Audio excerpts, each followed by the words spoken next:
Mutual divorce, పరస్పర అంగీకారంతో విడాకులు మరియు కంటెస్టెడ్ డైవర్స్, తగాదా విడాకులకు మధ్య తేడా ఏంటి? మ్యూచువల్ డైవర్స్ అంటే ఇన్ 13 సెక్షన్ 13 ప్రకారంగా భార్యాభర్తలు ఇద్దరు వాళ్ళిద్దరూ అండర్‌స్టాండింగ్‌కొచ్చి నేనిక నిన్ను భరించలేను, లేదా నేను నీతోటి ఉండలేను అనుకుని వాళ్ళు అండర్‌స్టాండింగ్‌కొచ్చి కోర్ట్‌లోని మ్యూచువల్ డైవర్స్‌కి ఫైల్ చేస్తారు. అది మ్యూచువల్ డైవర్స్. అంటే వీళ్ళిద్దరి అంగీకారం, మనస్పర్ధలు లేకుండా అంగీకారంతో విడిపోతున్నాము అని రిటన్ స్టేట్‌మెంట్ ఇస్తే అది మ్యూచువల్ డైవర్స్. ఒకవేళ ఏదైనా ఎలిగేషన్ ఉండి భార్య భర్త మీద కానీ, భర్త భార్య మీద కానీ ఎలిగేషన్స్ ఉండి, అవి ప్రూవ్ చేసుకుంటూ వేయడానికి అది వేరే మళ్ళీ డైవర్స్.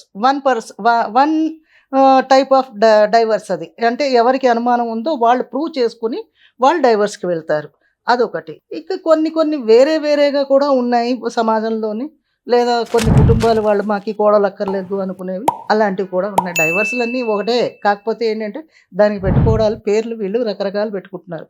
ఏదైనా సరే భార్యాభర్తలు ఇద్దరిలోని గొడవలు కానీ, లేదా వాళ్ళల్లో సఖ్యత లేకపోవడాన్ని కానీ, వాళ్ళు మేమింక సహజీవనము చెయ్యలేము అని వాళ్ళు కన్క్లూజన్‌కొచ్చినప్పుడు డైవర్స్‌కి అప్రోచ్ అవ్వచ్చు.